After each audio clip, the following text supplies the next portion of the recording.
अब तक की जो हमारा 1.5-2 साल का जो तजुर्बा है, मिर्ज़ा साहब के जिन मुक़ल्लिदीन से भी हमारा सामना हुआ है, मिर्ज़ा साहब ख़ुद तो बेचारे अपने उस कोठरी में से बाहर निकलते नहीं हैं, लेकिन जो मिर्ज़ा साहब के जो मुरीदैन हैं उनमें से जिससे भी अब तक हमारा सामना हुआ, एक आदमी को भी हमने बुकिश नहीं पाया।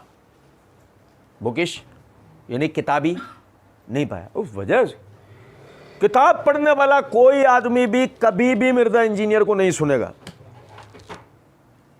ये आप समझे जरा इस बात को। एक आदमी बरेलवियों की किताबें देवबंदियों के खिलाफ और देवबंदियों की लिखी हुई किताबें बरेलवियों के खिलाफ पढ़ता हो, अहले हदीसों की लिखी हुई किताबें इन दोनों के खिलाफ और इन दोनों की लिखी हुई किताबें अहले हदीसों के खिलाफ पढ़ता हो, जाहिर है कि जिसका किताबों का मुताला जानता है ना इस बात को। तो अब तुमने एक हू बहू हर्फ ब हर्फ मिन व अन एक पैराग्राफ किताब से आकर पढ़ दिया जो हमारा पहले से पढ़ा हुआ है कि तुम ये किताब का रट्टा मार के आके सुना रहे हो और तुम कह रहे हो ये मेरी तहकीक है।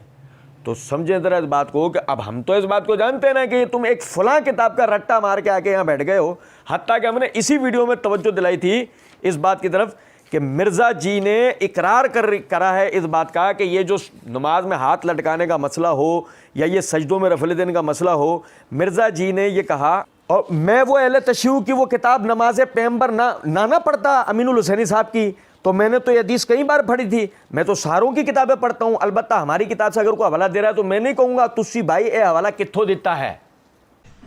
और मैं वो अहले तशय्युअ की वो किताब नमाज पैगंबर ना पढ़ता अमीन अल हुसैनी साहब की, तो मैंने तो हदीस कई बार पढ़ी थी। मैं तो सारों की किताबें पढ़ता हूँ। अगर हमारी किताब से कोई हवाला दे रहा है तो मैं नहीं कहूंगा तुसी भाई ये हवाला क्यों देता है। नहीं समझे? यानी मिर्ज़ा जी ने नमाज के मसले की वीडियो बनाने के लिए बाकायदा बरेलवियों देवबंदियों शियों की लिखी हुई नमाज की किताबें रट्टा मारी और आके मिर्ज़ा जी बैठ गए। अब मिर्ज़ा जी ने चूंकि क्लीन चिट दिलवानी थी अहले तशय्युअ को, तो यही वजह अमीनुल हुसैनी साहब की किताब पढ़ी, उनके दलाइल रटे और उनके दलाइल रटने के बाद मिर्ज़ा जी यहाँ आके बैठ गए जवाब ये दलाइल पढ़ने के लिए। और कितने मज़े से मिर्ज़ा जी ने कहा ओ हमारी कोई किताब अबू दाऊद पढ़ के अगर कोई अहले तशय्युअ भी सुनाएगा तो मैं ये थोड़ी कि तू छोड़ दे। नहीं मिर्ज़ा जी, मसला ये नहीं था। मसला ये था कि जब वो तुम्हें पढ़ के सुना रहा था और तुम्हारी उसके ऊपर तहकीक नहीं थी तो तुम करते क्या उलमा, और चूंकि तुम अंदर इतनी इल्मी सलाहियत नहीं है कि तुम खुद किताबों से तहकीक कर सकते होते, तो तुम क्या करते, तुम उलमा के सामने दो जानू होकर बैठते, उनसे पूछते कि ये बताइए ज़रा बात, ये ऐसे से अमीनुल हुसैनी साहब ने अपनी किताब में जो दलाइल दिए हैं सही हैं या नहीं है, वो तुम्हें बता देते। तो तुम्हें कम से कम ये जो आज तुम जो धोबी के कुत्ते घर के ना घाट के बने हो, तुम्हारी ये हालत होती, तुम्हारी ये कैफियत बिल्कुल भी ना होती।